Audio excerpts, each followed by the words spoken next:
नमस्कार, स्वागत है आपका। आप देख रहे हैं आज तक, आपके साथ हूं मैं नेहा बाथम। दिल्ली में एक हफ्ते का लॉकडाउन और बढ़ा दिया गया है। अगले सोमवार तक यानी 17 मई तक लॉकडाउन में तमाम पाबंदियां रहेंगी और इस बार पाबंदी सख्त रहने वाली है। कल से मेट्रो सेवा भी रोक दी गई है।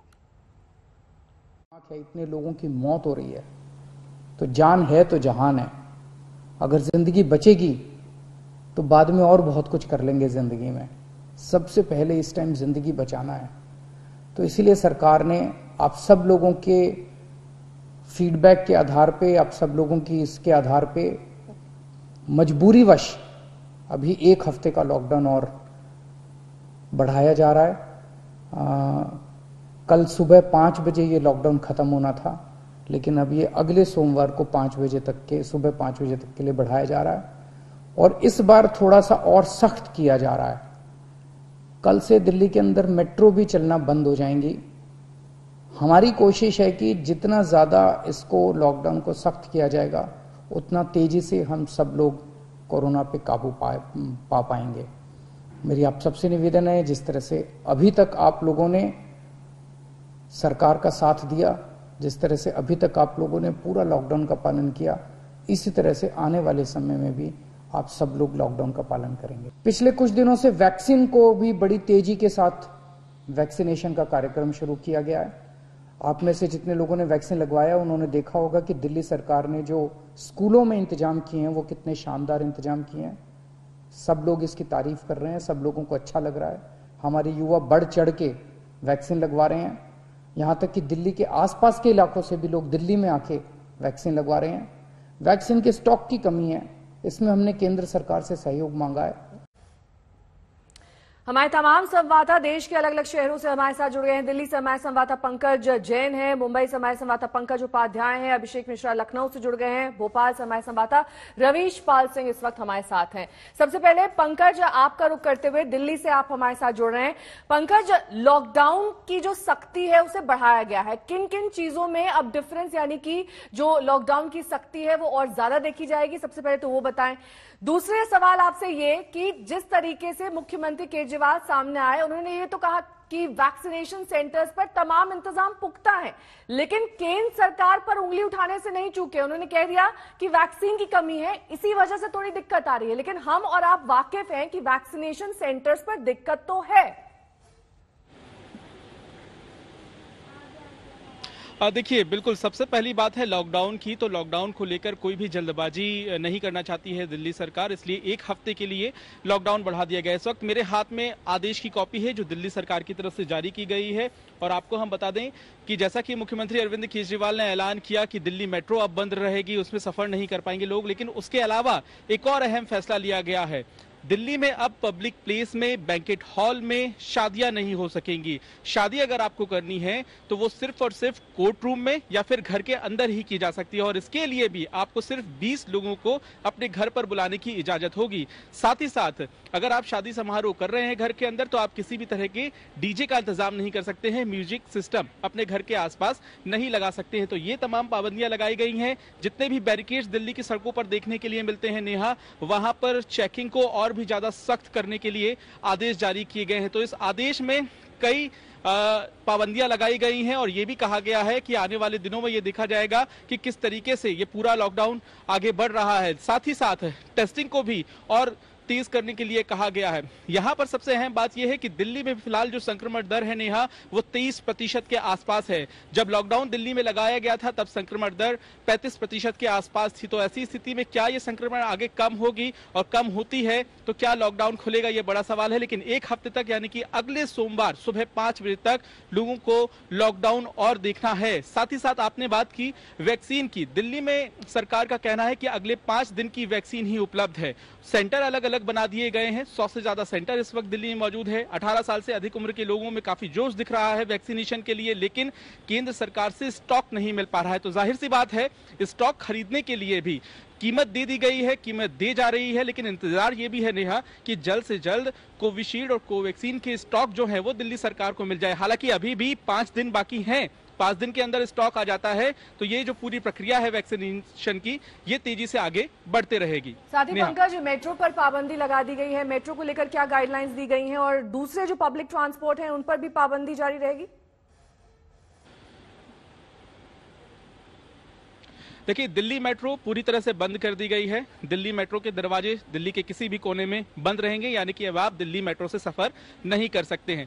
पब्लिक ट्रांसपोर्ट खुले रहेंगे। इसके अलावा अगर आप ट्रेन से, हवाई यात्रा से और इसके अलावा अगर आप बस से सफर करना चाहते हैं, किसी दूसरे राज्य में जाना चाहते हैं, तो उस पर अभी भी कोई रोक नहीं लगाई गई है। आप अपना टिकट दिखाकर महज रेलवे स्टेशन जा सकते हैं, हवाई अड्डे जा सकते हैं और बस अड्डे जा सकते हैं। संवाददाता मुंबई से हमारे साथ जुड़े हैं। पंकज, हमने देखा है कि काफी दिन बीत चुके हैं, अब महाराष्ट्र में लॉकडाउन लगा हुआ है, गाइडलाइंस अलग अलग शहरों के लिए अलग है, लेकिन लॉकडाउन एक्सटेंशन को लेकर क्या सरकार के बीच मंथन अब भी जारी है? क्योंकि मामले तो कम नहीं हो रहे हैं, 50,000 के पार महाराष्ट्र का आंकड़ा है, लॉकडाउन से ज्यादा मदद नहीं मिल पा रही है।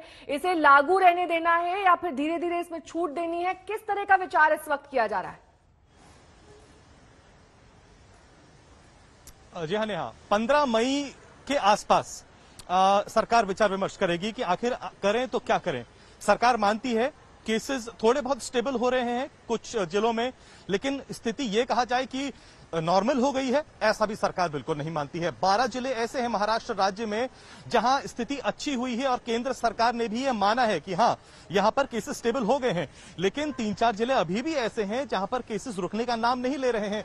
तो सरकार का जो सोचना यह है कि 15 मई के आसपास ये फैसला लिया जाएगा क्या लॉकडाउन की जो रिस्ट्रिक्शंस हैं उसको आगे बढ़ाना है या बिल्कुल नहीं बढ़ाना है। बढ़ाना है तो क्या पूरे राज्य भर के लिए बढ़ाना है, या फिर अगर कुछ जिले ऐसे हैं जहां पर इंप्रूवमेंट हो रहा है या कम से कम केसेस में स्टेबिलिटी आ गई है, वहां पर कुछ अलग विचार करना है, या कुछ जिले ऐसे हैं जहां पर थोड़ी राहत देनी है, तो इस पर 15 मई के आसपास विचार किया जाएगा।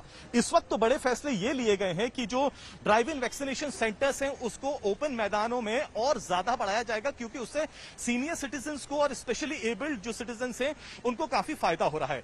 दूसरा बड़ा फैसला लिया जा रहा है कि क्योंकि बच्चों में भी कोरोना के केसेस अब बढ़ रहे हैं, तो एक स्पेशल कोविड टास्क फोर्स बनाई जा रही है सिर्फ बच्चों के लिए, जिसमें राज्य भर के जितने चाइल्ड स्पेशलिस्ट होंगे, चुनिंदा जो स्पेशलिस्ट होंगे, वो इस टास्क फोर्स में सम्मिलित होंगे और फिर सरकार को इसके ऊपर राय देंगे।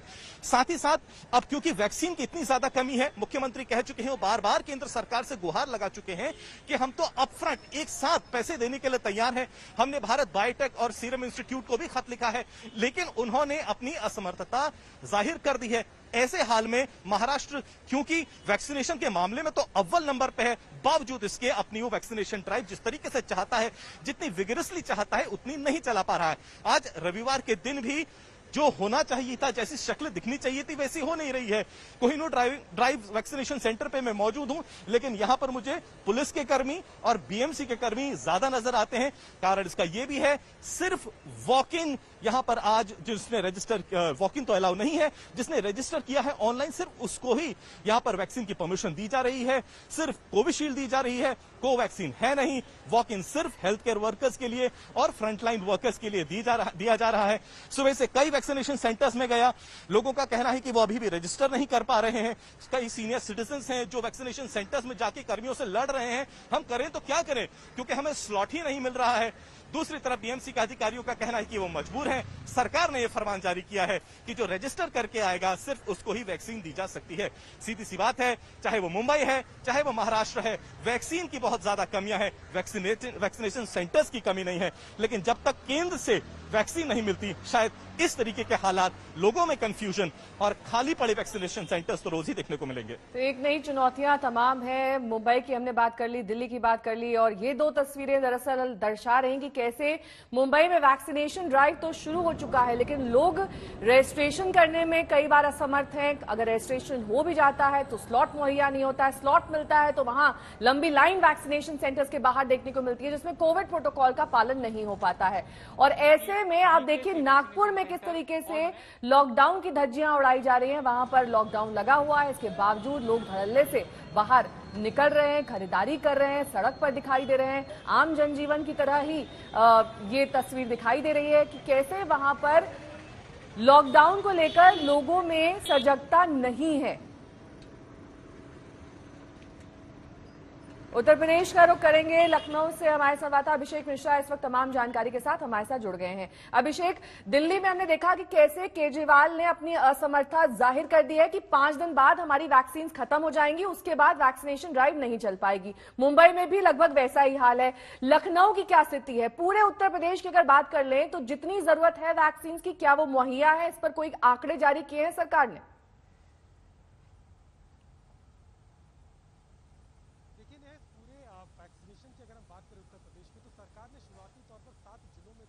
संक्रमण ज्यादा फैल रहा है, जहां पर इस वक्त ज्यादा जरूरत नजर आती है, वहां पर इससे पहले शुरू किया जाए। इसके लिए सरकार ने जो शुरुआत की थी, इनमें लखनऊ समेत 7 ऐसे जिले थे जहां इसको 18 से 44 वर्ष की आयु में दिया जा रहा था।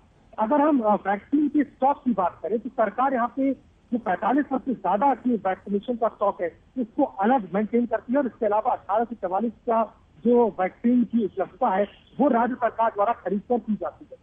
हालांकि अभी इसकी मात्रा में बहुत ज्यादा इजाफा नहीं है। सरकार को 2 से 3 दिन के जो वैक्सीनेशन का जो स्टॉक है वो मिल पाता है, जो लगभग 1.5 लाख का था। इसके बाद एक एक करके उनको 2 से 3 दिन के अंतराल में ये वैक्सीन उपलब्ध होता है। हालांकि मंत्री का मानना है, स्वास्थ्य मंत्री कहते हैं कि उन्हें वैक्सीन की कमी नहीं है, धीरे धीरे ये मिल रही है, और सरकार का प्लान है कि अगले हफ्ते से बाकी जिलों में भी इस टीकाकरण को बढ़ाएगा। हालांकि चुनौती बराबर है, क्योंकि संक्रमण न सिर्फ इन 7 जिलों में बल्कि तमाम जिलों में भी जुड़ा है, और बहुत सा आंकड़ा भी उत्तर प्रदेश में भयावह हो गया है। क्योंकि कल की अगर हम बात करें तो पिछले 24 घंटे में 292 मौतें हुई, और उसके एक दिन पहले 372, यानी कि संक्रमण तो फैल ही रहा है, लेकिन उसके साथ साथ मौत का आंकड़ा भी थमने का नाम नहीं ले रहा है। यही कारण था कि सरकार को लॉकडाउन एक बार फिर से बढ़ाना पड़ा, और जिसे वो आंशिक कोरोना कर्फ्यू कहती है उसको 7 दिनों के लिए बढ़ाकर 17 मई तक अभी महीना है। तो ऐसे में सरकार भी एहतियात बरत रही है। तो ऐसे में आप देख सकते हैं कि चाहे टीकाकरण हो, वहां तो सरकार के सामने चुनौती है ही कोरोना के टीके की उपलब्धता को बनाए रखना, लेकिन वही दूसरी तरफ संक्रमण को रोकना और मौत के आंकड़े पर कैसे काबू पाया जाए, ये भी एक बड़ी चुनौती सरकार के सामने। आप सभी के पास मैं लौटूंगी। इस बीच एक बड़ी खबर आ रही है। असम के अगले मुख्यमंत्री हेमंत बिस्व शर्मा होंगे, इस बात पर अब मोहर लग चुकी है। आपको इस वक्त की बड़ी खबर बता दें, असम के सीएम का नाम तय हो चुका है। अब से कुछ ही देर पहले जो हाई लेवल मीटिंग बीजेपी के तमाम लोगों के बीच हुई है, उसमें हेमंत बिस्व शर्मा असम के नए सीएम होंगे, इस बात पर मोहर लगा दी गई है। उनके नाम को तय किया गया है। हालांकि पहले ये कहा जा रहा था कि अभी भी विधायक दल की जो बैठक चल रही थी उसमें नाम पर संशय था, लेकिन अब हेमंत बिस्व शर्मा ही असम के नए मुख्यमंत्री होंगे, ये तस्वीर साफ हो चुकी है। उनके नाम पर मोहर लग चुकी है। हाई लेवल मीटिंग ने, आला कमान ने यह तय किया है कि असम की कमान अब हेमंत बिस्व शर्मा ही संभालेंगे। विधायक दल की बैठक में वो नेता चुने गए सर्वसम्मति से। आज 4 बजे कहा जा रहा है कि वो अपना दावा पेश कर सकते हैं। हेमंत बिस्व शर्मा असम के नए सीएम, उनका नाम तय। और जिस तरीके से पिछले 7 सालों में उन्होंने पार्टी के लिए असम में काम किया है, उसी को देखते हुए पार्टी ने उन्हें सीएम पद दिया है। हेमंत बिस्व शर्मा असम के नए सीएम होंगे। विधायक दल की बैठक की तस्वीरें हम आपको दिखा रहे हैं। इसमें सर्वसम्मति से हेमंत बिस्व शर्मा का नाम तय किया गया है। हिमांशु हमारे संवाददाता इस तमाम जानकारी के साथ हमारे साथ जुड़ गए हैं। हेमंत, अब तो कयास, माफ कीजिएगा हिमांशु, इस वक्त कयासों पर अब विराम लग चुका है। हेमंत बिस्व शर्मा असम के नए सीएम तय कर दिए गए हैं और सर्वसम्मति से फैसला लिया गया है। सहमति से फैसला लिया गया। हेमंत बिस्व शर्मा जो हैं अब वो असम के नए मुख्यमंत्री होंगे। नेहा, ये बात आज तक पिछले कई दिनों से कह रहा था कि जिस तरीके से असम में बीजेपी को विक्ट्री मिली है उसमें बड़ी भूमिका जो है वो हेमंत बिस्व शर्मा की है, और इस भूमिका में जो है हेमंत बिस्व शर्मा को नकारा नहीं जा सकता है। और पिछले 5 साल से वो लगातार पार्टी के लिए संकट मोचक की भूमिका में रहे नॉर्थ ईस्ट में। ये बात मैं पिछले कई दिनों से कह रहा हूँ, और इसीलिए और एक अच्छे स्ट्रेटेजिस्ट हैं चुनावी रणनीति के, और उनकी एक लोकप्रियता है पार्टी में। और ज्यादातर विधायक और एनडीए के जो सहयोगी दल हैं, एजीपी है या यूपीएलएल है, वो चाहते थे कि हेमंत बिस्व शर्मा जो हैं वो मुख्यमंत्री बने। और पार्टी ने चुनावी रणनीति जो है तय किया था कि सर्बानंद सोनोवाल के साथ हेमंत बिस्व शर्मा की ज्वाइंट नेतृत्व में जो है वो पार्टी चुनाव में जाएगी। और उसके बाद जिस तरीके की विक्ट्री मिली उसके बाद ये बिल्कुल तय था कि हेमंत बिस्व शर्मा जो है वो मुख्यमंत्री बनेंगे।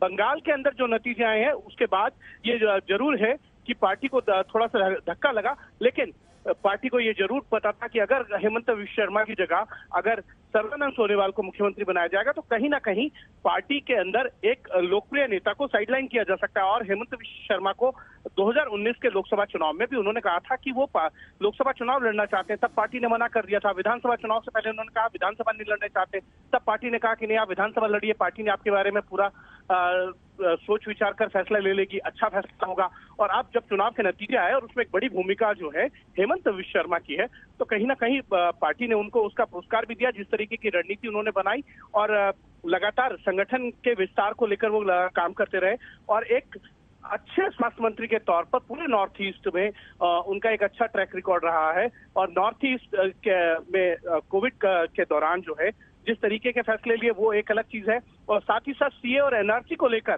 जिस तरीके से टैकल किया उसमें हेमंत विश्व शर्मा की एक बड़ी भूमिका थी और उसका आज ये कह सकते हैं कि उनको पुरस्कार मिला है। विधायक दल का नेता चुना गया। 4 बजे जो है राज्यपाल जगदीश मुखी से मुलाकात करेगी बीजेपी का एक प्रतिनिधिमंडल और जिसमें सरकार बनाने का दावा पेश किया जाएगा। अब देखना यह है कि कब मुख्यमंत्री पक्की शपथ जो है हेमंत विश्व शर्मा लेंगे, क्योंकि ये तो जरूर है कि कोविड के जिस तरीके से केसेस बढ़े हैं, शाम में भी है, एक बहुत ही साधारण जो है वो फंक्शन रहेगा, 2016 की तरह नहीं रहेगा। जिस तरीके से सर्बानंद सोनोवाल के लिए एक बड़ा फंक्शन किया गया था और खानपाड़ा के अंदर एक बड़े ग्राउंड में उस विक्ट्री को मनाया गया था, इस बार उस तरीके का फंक्शन नहीं रहेगा। गवर्नर हाउस के अंदर ही जो है वो शपथ ग्रहण समारोह होगा और देखना यह है कि उनके साथ साथ कौन कौन मंत्री जो है बनते हैं और एजीपी और यूपीएल के को कितने मंत्री पद दिए जाते हैं। हाँ, साथ ही हिमांशु, जिस तरीके का सादा और साधारण समारोह हमने पश्चिम बंगाल में देखा था ममता बनर्जी के शपथ ग्रहण में, उसी तरीके उसी तर्ज पर ये शपथ ग्रहण हो सकता है। और ये तस्वीरें देखिए, यहाँ पर हेमंत विश्व शर्मा को सीएम के तौर पर चुना गया है। विधायक दल की ये बैठक जहां की तस्वीरें हम आप तक पहुंचा रहे हैं, वहां पर 45 विधायकों ने हेमंत विश्व शर्मा के नाम पर ही मोहर लगाई। सर्बानंद सोनोवाल ने खुद उनका नाम सुझाया और उसके बाद 45 विधायक भी उनके समर्थन में आ गए। आज 4 बजे सरकार बनाने का दावा बीजेपी पेश करेगी और जिस तरीके से जानकारी मिल रही है एक सादा और साधारण समारोह ये रहने वाला है शपथ ग्रहण का।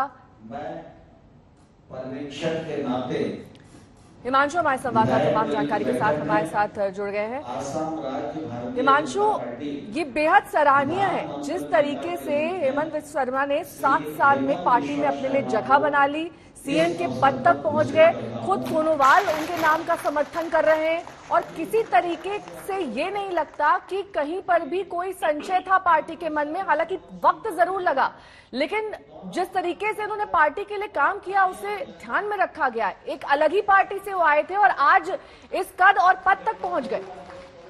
देखिए, बिल्कुल जिस तरीके से हेमंत विश्व शर्मा 2015 के अंदर पार्टी में आए और उनके साथ कांग्रेस से लगभग 20 विधायक जो हैं वो बीजेपी में शामिल हुए थे और 2016 की जीत में भी हेमंत विश्व शर्मा का एक बहुत बड़ा योगदान था। जिस तरीके की स्ट्रेटेजी थी, जिस तरीके का कैंपेन उन्होंने पूरे 2016 के अंदर भी चलाया और फिर उसके बाद पूरे 5 साल सरकार में एक बहुत बड़ी महत्वपूर्ण भूमिका रही, वो उनकी थी। दूसरा, मैं आपको एक और चीज बोलना चाहता हूँ, हेमंत विश्व शर्मा एक पॉपुलर लीडर हैं वहां पर। अगर देखा जाए तो जिस तरीके से उनके रोड शोज या रैलीज होती थी और उनके लिए जिस तरीके का जब वो भाषण देते थे तो लोगों से पब्लिक कनेक्ट होता था और उसमें उनको पब्लिक के द्वारा जो है एक तरीके से कहा जा सकता है कि रिवर्ट भी मिलता था और ये पार्टी भी जानती थी और पार्टी को ये जरूर मालूम है। और देखिए 2017 के अंदर जब बीजेपी गोवा में विधानसभा में गई थी तो वहां पे लक्ष्मीकांत पासलेकर जो है मुख्यमंत्री थे, उनके नेतृत्व में चुनाव लड़ने नहीं गई थी। पार्टी ने ये घोषणा नहीं की थी कि वो उनके नेतृत्व में ही चुनाव लड़ेगी और अगले मुख्यमंत्री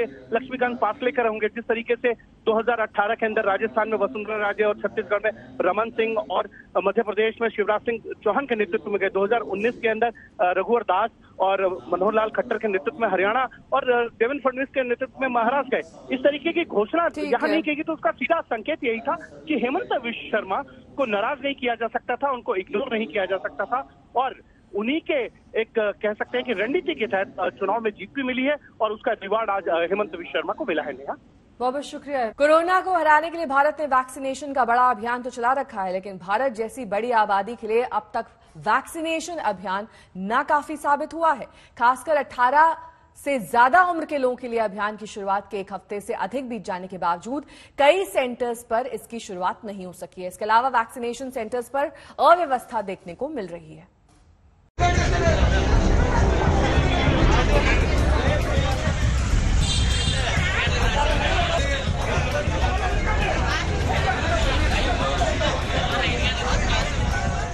आंध्र प्रदेश के विशाखापट्टनम में वैक्सीन सेंटर पर मछली मंडी जैसा हाल देख लीजिए। मध्य प्रदेश में 18+ वैक्सीनेशन अभियान शुरू होने के तीसरे दिन वहां की राजधानी भोपाल में कैसी अव्यवस्था रही, इसे भी आज तक संवाददाता रवीश पाल सिंह की रिपोर्ट से समझ लीजिए। पूरी अपॉइंटमेंट स्लिप आई हुई है, पर एक्चुअली जब हम यहाँ पर आए तो पता चला कि पहले तो एग्जिस्ट ही नहीं करता स्कूल। जब चेंज यहाँ पर आए उसके बाद देखा तो यहाँ पे बोर्ड पे नाम नहीं है। हमारा भी स्लॉट मिला हुआ है, लेकिन एड्रेस में गलत दिया है। ये बॉयज स्कूल है और वहाँ पर इसमें एड्रेस में जो दिया है ना वो गर्ल्स स्कूल है। पूरे भोपाल में एक ही सेंटर था 5 और 6 मई को। आज सेंटर जरूर बढ़ गए हैं, लेकिन समस्या अभी भी वही है कि मोबाइल पे मैसेज तो लोगों के पास आ गए हैं स्लॉट बुकिंग के, लेकिन जब वो केंद्र पे टीकाकरण के लिए पहुंच रहे हैं तो वहां पे उनका नाम नहीं है और उन्हें इस तरीके से इंतजार करना पड़ रहा है वैक्सीनेशन के लिए। वैक्सीनेशन को लेकर मच रही अफरा तफरी और अव्यवस्था किसी एक राज्य, किसी एक शहर या किसी एक सेंटर की बात नहीं है। ऐसा नहीं है कि वैक्सीनेशन कहीं भी सुचारू तौर पर नहीं हो रहा, लेकिन ये भी सच्चाई है कि देश भर में तमाम जगहों पर वैक्सीनेशन अभियान में अभी समस्याएं ही समस्याएं हैं। इसकी सबसे बड़ी वजह है वैक्सीन की कमी। वैक्सीन मुहैया कराने के लिए कई राज्य जोर शोर से केंद्र पर दबाव बना रहे हैं। आज दिल्ली के अंदर मोटे मोटे तौर पे 1 लाख वैक्सीन डेली लग रहे हैं। 3 महीने में 2 करोड़ 60 लाख वैक्सीन चाहिए। लगभग मोटे मोटे तौर पे 85 लाख, 80 से 85 लाख वैक्सीन पर मंथ चाहिए अगले 3 महीने के लिए। अगर इतने वैक्सीन हम लोगों को उपलब्ध करा दिए जाएं तो दिल्ली के हर व्यक्ति को 3 महीने के अंदर वैक्सीन करवाया जा सकता है। आज 18 से 45 साल के बीच के नागरिकों के लिए वैक्सीनेशन पुनः प्रारंभ किया गया है। क्रमशः जो हम लोगों ने उनको एक लक्ष्य दिया है 25 लाख का भारत बायोटेक को कोवैक्सीन के लिए और सीरम इंस्टीट्यूट को 50 लाख का कोविशील्ड के लिए, तो ये उपलब्धता के आधार पे ये कंपनियां हमको देती रहेंगी। हालांकि हमको चाहिए करीब 1.25 करोड़ वैक्सीन 1 डोज के लिए, तो 2 डोज के लिए हमको लगेंगी करीब 2.5 करोड़ वैक्सीन। 45 साल से अधिक आयु वर्ग के लिए केंद्र ने अब तक राज्यों को 17 करोड़ 49 लाख डोज भेजी है। इनमें से 84 लाख डोज अभी स्टॉक में है। केंद्र 45 साल से अधिक उम्र वालों के लिए 3 दिनों में 53 लाख डोज और भेजने का दावा कर रहा है। अभी तक भारत में 16 करोड़ 73 लाख 46 हजार से ज्यादा डोज वैक्सीन लगाई जा चुकी है, लेकिन वैक्सीनेशन का यह अभियान दुनिया में सबसे बड़ा होने के बावजूद भारत की आबादी के लिहाज से बहुत पीछे है। लगभग 4 महीनों में 60 साल से ऊपर के 41.2% लोगों का ही वैक्सीनेशन हो सका है। 45 से 60 आयु वर्ग के 46.1% लोग टीका लगवा सके हैं। 1 मई से शुरू अभियान में 30 से 45 उम्र वाले 8.5% हैं जिन्हें टीका लगा है, जबकि 18 से 30 साल वाले 4.2% लोग टीका लगवा सके हैं। राज्यों को वैक्सीनेशन अभियान का स्केल बढ़ाने के लिए कैसे छटपटाना पड़ रहा है, इसे उत्तर प्रदेश के फैसले से समझा जा सकता है। उत्तर प्रदेश ने 4 करोड़ डोज के लिए ग्लोबल टेंडर निकाला है। ये टेंडर 6 महीनों में 4 करोड़ डोज सप्लाई के लिए निकाला गया है। उत्तर प्रदेश 18+ वैक्सीनेशन अभियान शुरू होने के 9वें दिन 18 नगर निगमों और नोएडा में वैक्सीनेशन शुरू कर सकने की स्थिति में आया है।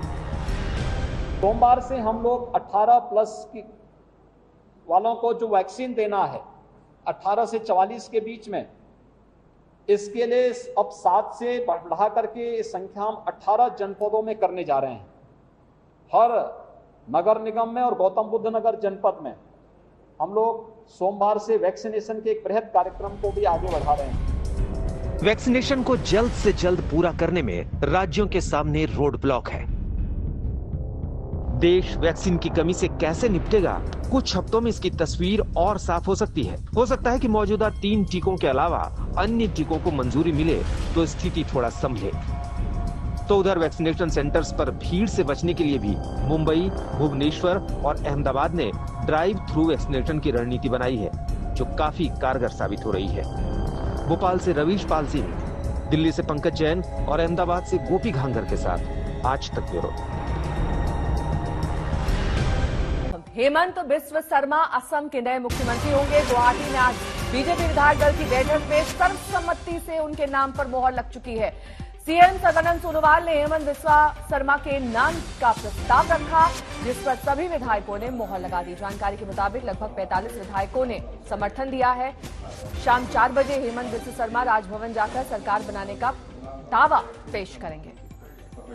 सर्बानंद सोनोवाल पूर्व सीएम, अब अगले सीएम हेमंत बिस्व शर्मा होंगे। उनके नाम पर मोहर लग चुकी है। विधायक दल की बैठक काफी देर तक चली, लेकिन ये भी आपको बता दें कि आज 4 बजे राजभवन जाकर बीजेपी सरकार बनाने का दावा पेश करेगी, क्योंकि अब सीएम का नाम तय हो चुका है। स्थिति स्पष्ट हो चुकी है लगभग असम की कि कैसे वहां पर अब अगले सीएम हेमंत बिस्व शर्मा होने वाले हैं। हिमांशु हमारे संवाददाता तमाम जानकारी के साथ हमारे साथ जुड़ गए हैं। हिमांशु, क्योंकि अब सीएम के नाम पर मोहर लग चुकी है, अब राजभवन जाकर तमाम प्रोसीजरल फॉर्मेलिटीज की जाएंगी, लेकिन जो शपथ ग्रहण का स्वरूप होगा वो कैसा होगा? क्या पश्चिम बंगाल की तरह ऐसे सूक्ष्म रखा जाएगा? उस दिन मंत्रिमंडल के बाकी मंत्री शपथ लेंगे भी या नहीं, या सिर्फ सीएम शपथ लेंगे? क्या जानकारी मिल रही है? देखिए नेहा, मैं आपको बता दूं कि जो शपथ ग्रहण समारोह होगा वो बहुत सादा होगा, उसमें बहुत कम लोग होंगे। केंद्र की तरफ से शायद 1 या 2 लोग जाएंगे, जो प्रवेशक है या पार्टी अध्यक्ष जा सकते हैं या संगठन मंत्री जा सकते हैं। इसके अलावा बहुत लोग केंद्रीय बीजेपी की तरफ से नहीं जाएंगे। बड़ी बात यह है कि बहुत ही सरल तरीके से जो है ये शपथ ग्रहण समारोह जो है राजभवन के अंदर किया जाएगा। लेकिन कितने मंत्री शपथ लेंगे, शुरुआत में हेमंत बिस्व शर्मा के साथ या नहीं लेंगे, ये पार्टी की एक स्ट्रेटेजी है। पार्टी इस पे फैसला लेगी, लेकिन आज सबसे पहले जो है जब गवर्नर से मुलाकात होगी उस समय यह तय किया जाएगा कि कब जो है शपथ ग्रहण समारोह रखा जाएगा। उसके बाद पार्टी अंदर डिस्कशन करेगी और किन किन विधायकों को मंत्री बनाया जाएगा, नहीं बनाया जाएगा, इसको लेकर चर्चा की जाएगी। और उसके बाद जो है अंतिम फैसला लिया जाएगा कि शपथ ग्रहण समारोह में ही क्या सभी मंत्रियों को शपथ दिलाई जाएगी या उसके लिए थोड़ा सा इंतजार करना पड़ेगा जो नए मंत्री बनने वाले हैं आसाम के अंदर। साथ ही जिस तरीके से इन्होंने अपनी पकड़ बनाई है हेमंत बिस्व शर्मा की अगर बात कर ले, खासतौर पर हिमांशु, यहां पर पिछले 6 साल से जिस तरीके की इनकी पृष्ठभूमि और खासतौर पर जो इनका दबदबा रहा है असम में, आप बता रहे थे एक लंबा जन सैलाब उमड़ता है जब इनका वहां पर संबोधन होता है, कोई रैली होती है, तो अच्छी खासी पकड़, एक पैठ सिर्फ एक राजनीतिक दल से जुड़े होने का ही क्या कहते हैं फायदा नहीं मिला है, इन्हें अपने नाम का फायदा और लंबे वक्त से इस नाम का फायदा मिलता आ रहा है। देखिए बिल्कुल, पिछले ये कहें कि कांग्रेस की जो 15 साल की सरकार थी उसमें भी हेमंत बिस्व शर्मा एक बहुत बड़े पावर सेंटर थे और बहुत पॉपुलर लीडर थे, लेकिन तरुण गोगोई के नेतृत्व में वो सरकार चलती थी और हेमंत बिस्व शर्मा चाहते थे कि अंत में उनको मुख्यमंत्री बनाया जाए 2016 के चुनाव में। लेकिन जब कांग्रेस ने तय कर दिया था कि तरुण गोगोई के नेतृत्व में ही चुनाव में जाएंगे, तब हेमंत बिस्व शर्मा ने बीजेपी का दामन जो है वो थामा था और 2015 में वो बीजेपी में शामिल हो गए थे। लेकिन तब बीजेपी ने सर्बानंद सोनोवाल को आगे रखकर जो है वो असम के चुनाव में गए और वहां पर मुख्यमंत्री जो है सोनोवाल को ही बनाया। लेकिन पूरे 5 साल जो है हेमंत बिस्व शर्मा बहुत ही पॉपुलर लीडर की तरह और एक सरकार के बहुत बड़े ये कह सकते हैं कि स्ट्रांग पिलर थे और उन्होंने नॉर्थ ईस्ट में जितनी सरकारें बीजेपी की बनी है या जब भी कोई संकट आया है तो हेमंत बिस्व शर्मा ने आगे बढ़कर उसको जो है सुलझाया है और उसका समाधान किया है। और दूसरी बात यह है कि हेमंत विश्व शर्मा बहुत लोकप्रिय है। ये बात मैंने आपको सुबह भी बताई थी कि हेमंत विश्व शर्मा को लेकर जो खुद आज तक का सर्वे था, जो एग्जिट पोल का था, उसमें भी उनकी पॉपुलैरिटी सर्बानंद सोनोवाल से कहीं अधिक थी। तो ये एक पार्टी के लिए कारण था कि एक लोकप्रिय नेता को साइडलाइन नहीं किया जा सकता था। हिमांशु, तमाम बिंदुओं पर चर्चा के बाद अब आखिरकार हेमंत विश्व शर्मा के नाम पर मोहर लग चुकी है। बात कोरोना की करेंगे, इसकी रफ्तार बेदम हो रही है। दूसरी आधी अधूरी तैयारी और लापरवाही हमें काफी हद तक परेशान कर रही है। आज लगातार चौथे दिन देश में कोरोना के नए मामले 4 लाख से पार पहुंच गए हैं। विश्व स्वास्थ्य संगठन यानी कि WHO का मानना है कि कोरोना हवा से फैल रहा है। ऐसे में लापरवाही और भी खतरनाक है। अब तो 2 गज की दूरी भी जरूरी है और मास्क भी।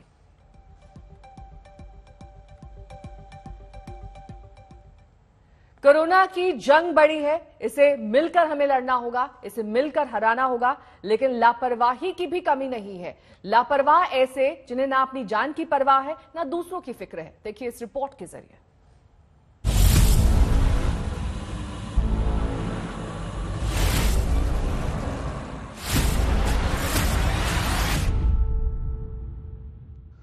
कोरोना बेकाबू है, तेजी से फैल रहा है, लोगों की जान ले रहा है, लेकिन जान पर खेलने वालों की भी कमी नहीं। उन्हें ना तो लॉकडाउन की फिक्र है और ना ही कोविड नियमों की परवाह। सरकार ने कोरोना पर काबू पाने के लिए लॉकडाउन लगाया है, लोगों को घरों से ना निकलने की हिदायत दी है। पर इन्हें क्या फर्क पड़ता है? मानो घर से ना निकले तो इनका खाना हजम नहीं होगा।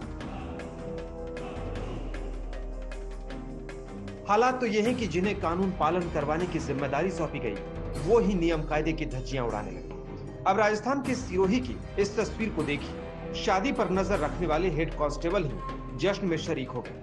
न वर्दी का ख्याल रहा, ना ही कानून का। वो तो डांसर पर दनादन नोट उड़ाने लगा। जब वर्दी वाले के डांस का वीडियो वायरल हुआ तो हेड कांस्टेबल नप गए, उन्हें निलंबित कर दिया गया। कर्फ्यू एवं महामारी अधिनियम के तहत आयोजकों के खिलाफ मुकदमा दर्ज किया गया है अनारा थाने में। जिस हेड कांस्टेबल की ड्यूटी उस जगह पर थी, उसने लापरवाही करते हुए सही ड्यूटी नहीं निभाई, तो उसको तुरंत प्रभाव से निलंबित कर दिया गया है। ये हाल तब है जब राजस्थान में कोरोना के मामले लगातार बढ़ रहे हैं। लॉकडाउन का मजाक बनाती एक तस्वीर नागपुर से भी आई है। बाजार में इतनी भीड़ जुटी है मानो ये महामारी से पहले का दौर हो। ना कोई दूरी, ज्यादातर ठीक से मास्क भी नहीं लगाए हैं। यह हाल तब है जबकि नागपुर में 24 घंटे में 3827 नए मामले आए हैं। कोरोना ने एक दिन में यहां 81 लोगों की जान भी ले ली। कोरोना के इस संकट काल में हैरान और परेशान करने वाली तस्वीरें गुजरात के कच्छ की भी हैं। मंडावी इलाके में मुस्लिम धर्मगुरु की मौत के बाद उनके जनाजे में सैकड़ों लोग एक साथ इकट्ठा हो गए। जिस दौर में देश में कोरोना से हजारों लोगों की जान जा रही है, इन तस्वीरों से साफ जाहिर होता है कि महामारी के इस दौर में भी कुछ लोग सबक लेने को तैयार नहीं हैं। कुछ ऐसी ही लापरवाही की तस्वीरें फरीदाबाद के बल्लभगढ़ से भी सामने आई, जहां कोरोना गाइडलाइंस को पूरी तरह से ताक पर रखकर सैकड़ों लोगों ने मस्जिद में साथ नमाज पढ़ी। तो मस्जिद पर छापा मारा और फिर मौलवी के खिलाफ केस दर्ज कर लिया गया। लॉकडाउन लगा रखा, सब कुछ बैन है, लेकिन ये पता नहीं एक दो आदमी करके वहाँ पे इकट्ठे कर लिए मस्जिद में। तब हमारे को माइक की आवाज़ सुनाई दी तो हम मस्जिद के अंदर गए। हमने देखा वहाँ काफ़ी आदमी इकट्ठे हैं। तो तभी इनकी नमाज चल रही थी और वो माइक में बोल रहा था जो इसका मौलवी है मस्जिद का। तो हमने उनको बंद करवाया वहाँ पे और उनको मस्जिद खाली करवाई और मौलवी के खिलाफ जो हमने FIR की है। कोरोना की आफत के बीच फरीदाबाद में लापरवाही का आलम तब है जब हरियाणा में 10 तारीख तक के लिए लॉकडाउन लगाया गया है। लेकिन ऐसे लोगों की वजह से लॉकडाउन जैसे कदम भी कारगर साबित कैसे होंगे? कोरोना के खतरे के बीच भले ही तमाम राज्यों में पाबंदियों का दौर जारी है, लेकिन लोग हैं कि मानने को तैयार नहीं। ये तस्वीरें बिहार के सीतामढ़ी जिले की, जहां लॉकडाउन तोड़ने वाले लोगों की पुलिस ने खूब खबर ली। हैरानी तो यह है कि सख्ती देश को बचाने के लिए है, लोगों की जान बचाने के लिए है, लेकिन इसके लिए भी पुलिस को सख्ती दिखानी पड़ती है। राजधानी दिल्ली में भी पुलिस आने जाने वालों को रोककर पूछताछ कर रही है। केरल में सख्त लॉकडाउन है, लेकिन कोट्टयम का हाल देखिए। पुलिस को पाबंदी का पालन न करने वालों का चालान काटना पड़ रहा है। केरल में कोरोना बेतहाशा पैर पसार रही है। नए मामले 41,000 से ज्यादा हैं, लेकिन इस साक्षर राज्य में भी लापरवाहों की कमी नहीं है। कोरोना की जंग जीतने के लिए अनुशासन जरूरी है। इसमें ना तो लापरवाही चलेगी और ना ही कोई ढिलाई। सिरोही से राहुल त्रिपाठी के साथ आज तक ब्यूरो। और आज से ही बिहार में 18 साल से ज्यादा उम्र के लोगों का टीकाकरण शुरू हो गया है। पटना के न्यू गार्डनर रोड अस्पताल में वैक्सीन लेने के लिए लोगों की भारी भीड़ दिखाई दी। भीड़ इतनी ज्यादा है कि कोविड प्रोटोकॉल कहीं नजर नहीं आ रहा। सेंटर पर टोकन के लिए मारामारी करनी पड़ रही है।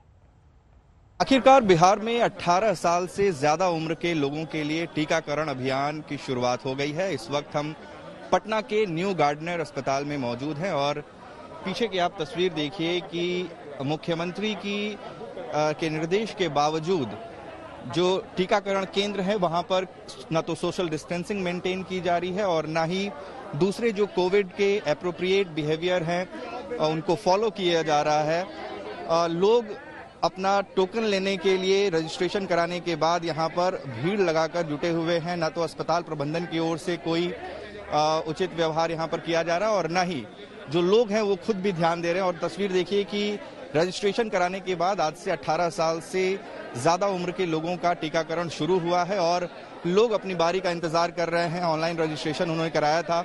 आपने कब रजिस्ट्रेशन कराया था सर? मैं करवाया था फर्स्ट जो निकला था ना, फर्स्ट उसी रात में किया था।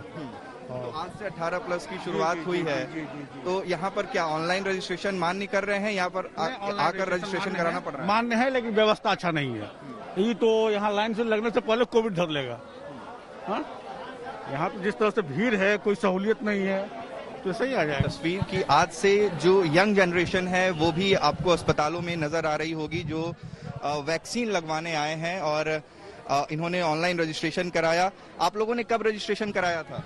रजिस्ट्रेशन फर्स्ट को ही कराई थी, कल शेड्यूल किया अपॉइंटमेंट। आपने स्लॉट बुक किया हाँ। है। अभी आपको आने के बाद क्या यहाँ पर प्रोसीजर करना पड़ा? यहाँ पे एक ये टोकन लेना था जो कि बहुत गंदे तरीके से वहाँ पे क्राउड करके मिला है, जो कि बहुत गलत है, जिससे कोविड बहुत इन्फेक्ट हो सकता है। तो फिर गवर्नमेंट को इसके लिए कुछ करना चाहिए। टोकन लेने में यहाँ पर दिक्कत आई है। कितने देर से इंतजार कर रही हैं और क्या बताया गया कि आपका नंबर कितनी देर में आएगा? यहाँ पे सबको टोकन ये मिला और उसको फिल करके वापस सबमिट करना है, तो उसके अकॉर्डिंग फिर कोई टाइम बताया? अभी नहीं बताया। कंसंट्रेटर की कालाबाजारी के तार खान चाचा रेस्टोरेंट से लेकर लंदन तक जुड़ चुके हैं। पुलिस को शक है कि लंदन में बैठे मैट्रिक्स कंपनी के मालिक गगन दुग्गल और नवनीत कालरा ने मिलकर कोरोना जैसी आपदा में कालाबाजारी से कमाई का पूरा प्लान तैयार कर रखा था।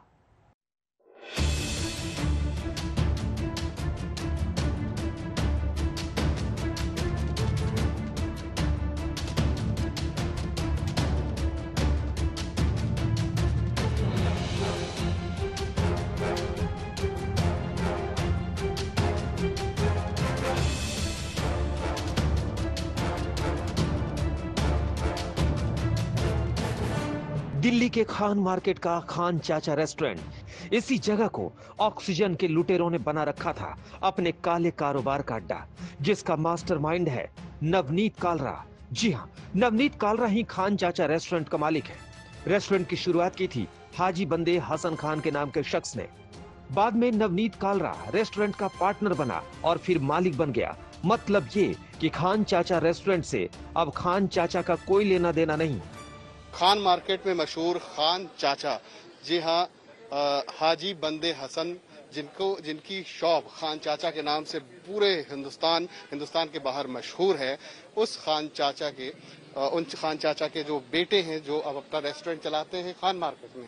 हमारे साथ हैं जावेद भाई। खान चाचा का नाम कैसे नवनीत कालरा के पास चला गया, कैसे अलग हो गया?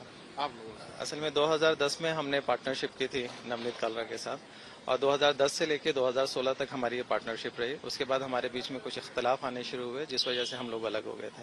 और उसके बाद हमारा 2016 से लेकर 2020 तक जो है कोर्ट केसेस भी चले।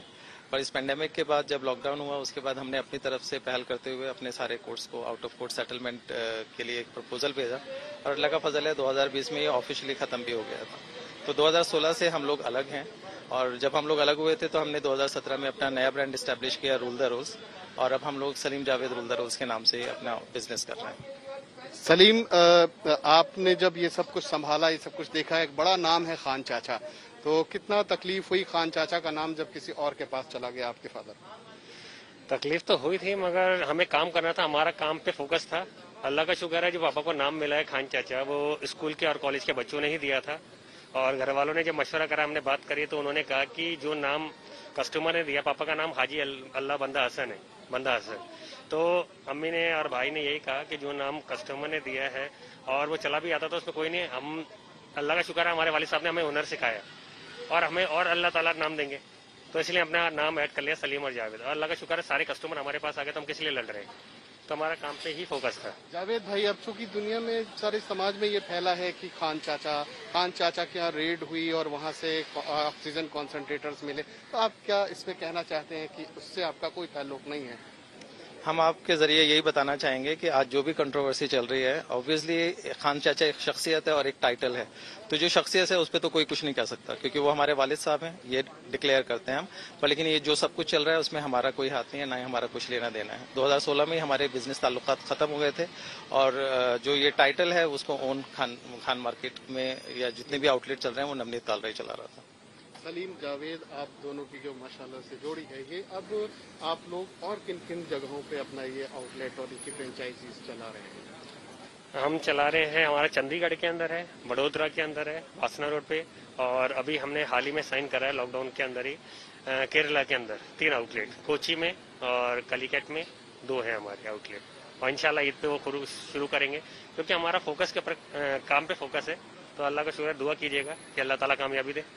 जी जरूर, आप लोग कामयाब हो, हमारी भी यही दुआ है। और यहाँ साफ है जावेद और सलीम 2 भाई हैं जिन्होंने जो खान चाचा के बेटे हैं, इन्होंने साफ कर दिया कि किसी भी हालत में उनका इस ऑक्सीजन कॉन्सेंट्रेटर के रैकेट से कोई भी लेना देना नहीं है। नवनीत कालरा ने उनका नाम खान चाचा, जो उनसे सेटलमेंट हुआ है कोर्ट के बाहर, वो काफी पहले अपने हाथ में ले लिया था।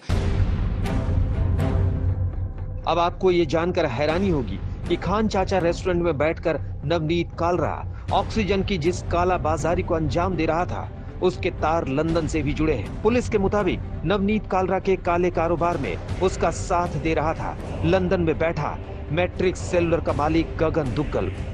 हालांकि दोनों पिछले कई महीनों से ऑक्सीजन कंसंट्रेटर्स के गोरख धंधे में लगे थे, लेकिन इस साल कोरोना के मामलों में तेजी आने के बाद कालरा और दुग्गल की जोड़ी ने ज्यादा तेजी दिखाई। दिल्ली पुलिस के मुताबिक मैट्रिक्स सेलुलर के नाम पर 650 ऑक्सीजन कंसंट्रेटर मंगाए गए थे। इनमें से 120 ऑक्सीजन कंसंट्रेटर बेचे जा चुके हैं। ऑक्सीजन कंसंट्रेटर चीन और हांगकांग से मंगाए जा रहे थे। शक है कि नवनीत कालरा ने कई लोगों से बल्क में ऑक्सीजन कंसंट्रेटर की सप्लाई देने के लिए लाखों रुपए एडवांस भी लिए थे। दिल्ली पुलिस नवनीत कालरा के बैंक खातों की जांच कर रही है। साथ ही पुलिस लंदन में रह रहे गगन दुग्गल को भी नोटिस भेजने की तैयारी कर रही है। दरअसल कोरोना की दस्तक के साथ ही कालरा और दुग्गल दोनों एक्टिव हो गए थे। लगातार ऑक्सीजन कंसंट्रेटर मंगवा रहे थे और काला बाजारी करके मोटी रकम वसूल रहे थे। पुलिस के मुताबिक नवनीत कालरा और गगन दुग्गल की जोड़ी पिछले साल अक्टूबर से लेकर अब तक करीब 7,000 ऑक्सीजन कंसंट्रेटर की काला बाजारी कर चुकी है।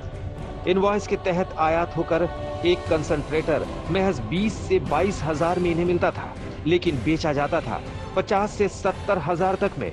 पुलिस को शक है कि दुग्गल और कालरा की जोड़ी अब तक करीब 40 करोड़ से ज्यादा के कंसंट्रेटर बेच चुकी है।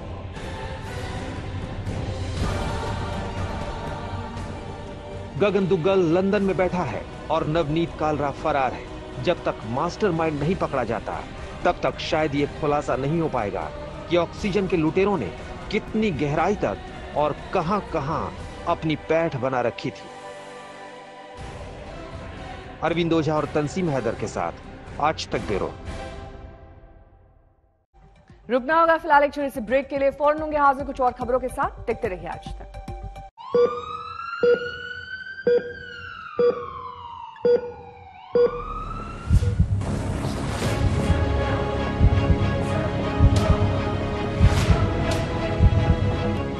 हम कहते हैं इन्फ्लेमेटरी स्टॉर्म, जिसकी वजह से हार्ट अफेक्ट होता है।